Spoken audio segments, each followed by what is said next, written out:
Hello everybody, and welcome to the very first episode of April's Book Corner.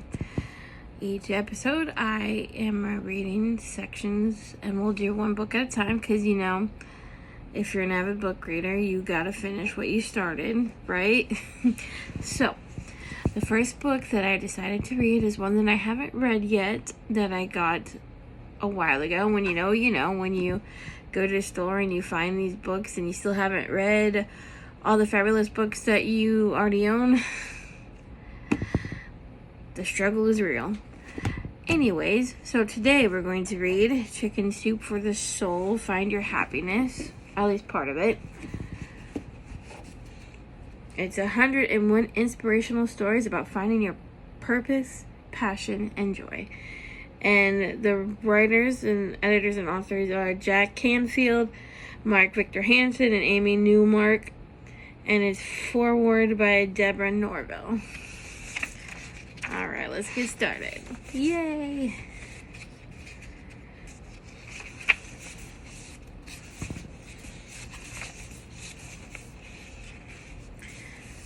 Foreword. Some people pursue happiness, others create it. That quote is by Margaret Bowen. We're all familiar with our constitutional right to pursue happiness. As a child, I recall more than once telling my not at all amused mother that I was pursuing my right to happiness. When I made a particularly large mess, she was very cleverly informed me that if I wanted to enjoy life or liberty, I would clean it up right now too. Who doesn't want to be happy? Not only does being happy beat the alternative, happiness has some pretty attractive benefits. Research has found being happy adds about 9 years to your life. Chances are you picked up this book in hopes of reading some stories that can help brighten your own day or put you on a new path that's got a bit more joy or a little more laughter than the road you currently travel. Inside this book are 101 stories specifically chosen to show you there are many roads to happiness. After you read these stories, you'll be much better equipped to find the path and the destination that is right for you. Some people pursue happiness, others create it. Take a look at Margaret Bowen's quote and ask yourself, who's more likely to be happy? The person chasing or the one creating? If you need a hint, you may find a clue in these words by Henry David Thoreau that I had on a poster on my wall during high school and college. Happiness is like a butterfly. The more you chase it, the more it will elude you. But if you turn your attention to other things, it will come and sit softly on your shoulder. As much as you try to be happy, your efforts probably only serve to make you frustrated. Don't worry, be happy was a cute idea in a song. But as advice for those who have lost their zest for life, it doesn't work. You can't just be happy, but turn your attention to other things, the right things, and you will find that happiness has found you. What are the right things? We'll get to that in a moment. But here's a central truth. When it comes to being happy, the journey is the destination. It's funny that Chicken Soup for the Soul people came to me to write the foreword for a book on finding your happiness because there was a period in my life when I was profoundly unhappy. Perhaps I was even depressed. I was too down in the dumps to seek professional help to find out. My career was in a toilet. My telephone had stopped ringing. I didn't think I would ever work again. So, what happened? Did I wake up one day, put on makeup, and hop over at a TV studio saying I'm back, put me on a show? Hardly. Instead, I got on my sewing machine. In the depths of my unhappiness, I pulled out my own Kenmore machine, dug out some lengths of fabric, and started making curtains and slipcovers. You can work out a lot of aggression on those long seams as you floor the foot pedal. When you see the results of those hours with the machine, slipcovers that make an old chair new again, curtains that warm up a bare room, you can't help but feel pleased about your work and yourself. That long ago search for happiness led me to reconnect with a long ignored passion. I had been sewing, doing embroidery, and knitting and crocheting since I was 8 years old. Dusting off that machine, reminding myself of the many pleasant hours I used to spend stitching, helping brighten my spirits. Some people pursue happiness, others create it. That I was happy after returning to my long-lost hobby was an unintended consequence of engaging in something that I had once enjoyed without expecting to. I had created my own happiness. The surprise factor had a lot to do with happiness. If you look up the etymology of the word happy, you see that it stems from the Old Norse word hap, which means chance or unforeseen occurrence. By chance, we stumble into happiness. Like that butterfly, we rarely catch it if we are chasing it. Here's another secret. You won't find happiness by always striving to be the best. Good enough is, well, good enough. Research conducted by Professor Barry Swartz of Swarthmore College found some notable differences between those he calls maximizers, people who have had to have the best and are compelled to research every possible choice, and these who are satisfied more easily because they insist on the best. Those maximizers do tend to earn about $7,000 more annually, but they feel worse. They're not as happy as the rest of us who are willing to settle. The ordeal of making the choice, coupled with the potential for regret over the decision made, mitigated any pleasure they might have enjoyed from their increased spending power. So what can help you find your happiness? Here's my recipe. Number 1, count your blessings. Happiness operates in an upward spiral. It feeds it on itself. People who keep track of the good things in their lives are healthier, more active, more productive, and held in higher regard by others. That would make me happy, wouldn't it you? So take note of what's right in your life and see if things don't change for the better. This book is filled with examples of people who say it has worked for them. Number 2, foster connections. There is no question it is the connections with others that bring richness to our lives. Strong social connections and shared experiences create the foundation on which happiness can thrive. Pick up the phone, email an old friend. Number 3, know yourself and pursue your passion. To find your happiness, you must first know what makes you happy. Perhaps the words of the German philosopher Goliath are helpful. As soon as you trust yourself, you will know how to live. Pull out your notebook and a pencil and try to answer these questions. What are your passions? What pastimes give you joy? What are you good at? What long ago dreams have you put out to pasture because they weren't practical, were unrealistic, could never happen? Forget what all the naysayers may have said in the past. The answers you supply can help you plan a new journey and find your happiness. The joy is in the doing as much as it is in the done. Keep learning. The day you stop growing is the day you start going. There is no question that people with goals and challenges find life more zestful than those content with the status quo. You'll love the story of Jane Condon, who gave up a career that had stopped making her happy at age 66, will have her first book published. Find meaning.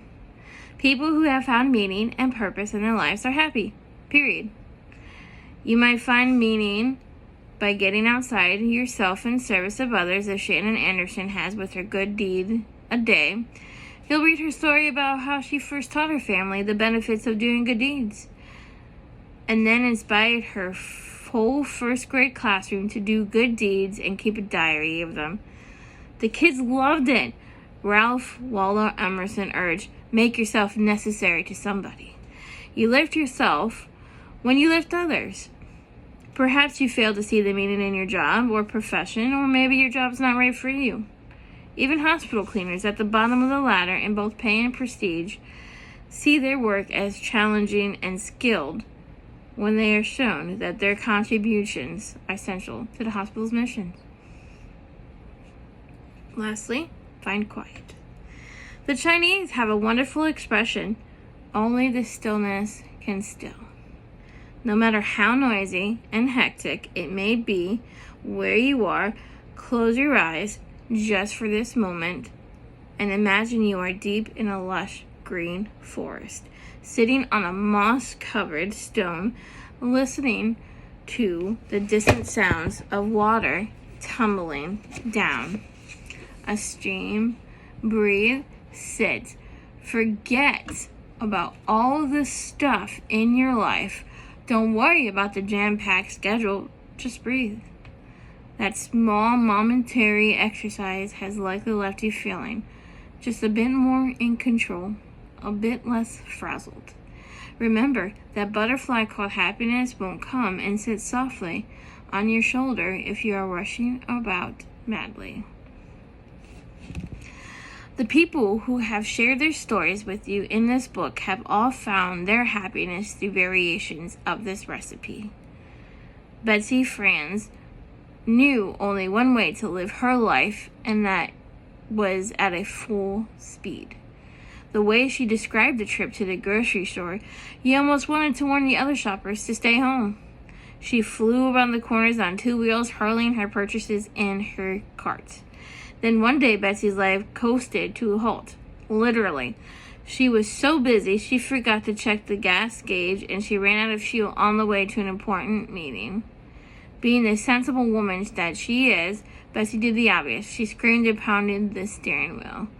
Then she stepped out of the car to flag down some help and saw something she hadn't seen before on her morning commute. The sunrise. It was glorious, awe-inspiring sight. She eventually made it to work with a lighter heart. Today, Betsy Franz moves at a slower pace, one that allows her to be present, to notice the small things, and to hear the small voice deep in her soul that has been muffled. She is happy. Michelle Smith found her happiness and an unexpected purpose when her son was diagnosed with autism. She became a mom on a mission, researching everything she can learn about autism, elated when she heard about a new therapy that held promise. She hit brick walls at every turn, too expensive. We don't offer that here, but this mom was not to be denied. Michelle cajoled her way into observing some training sessions, convinced a respected specialist in the field to coach her, and turned her basement into a therapy center, all so she could work with her little boy. His progress was incremental, but real. Small accomplishments were celebrated and more challenging tasks tackled. Before long, other families struggled with autism, heard of Michelle's efforts, and asked if she could help their children. A support group was born and has since blossomed into a full-fledged autism center serving kids throughout her area. Michelle says she has an indescribable joy, excitement for the future, and happily believes she is fulfilling her destiny. Jennifer Kasha thought her destiny was to be constantly depressed. She probably hadn't heard the researchers believe that 40% of our senses of happiness comes from our own activities. She had a difficult childhood, lost 2 friends in a car accident, survived a mugging at gunpoint, and was brutally assaulted, all before her mid-20s. Depression ran in her family, and she just assumed it was to be her lot too. Then she decided to confront her depression. She'll tell you all the things she's done, including what she calls her little secret. It's a small date book in which every night she writes down the one thing that made her happiest that day. It's working. As Jennifer puts it, the spin on my life has changed. I actively seek the positive. Alexander Brokaw tried to see the positive in his college studies. He really tried. With 2 parents on Wall Street, he figured he was supposed to pursue a career in business, but his heart wasn't in it. His books went unopened until just before finals, which he somehow squeaked through. On winter break, his sophomore year, a friend got into a bar fight, and Alex rushed to defend him. 2 guys attacked him, and Alex ended up in the emergency room, being examined for a concussion. The CT scan revealed no concussion. It was worse. The scan had picked up on a brain tumor. Alexander had to withdraw from school and undergo chemotherapy. During his forced break from school, he resumed a childhood pastime he discarded years before. He began playing pretend, conjuring up epics with adventures and storylines that he put on paper.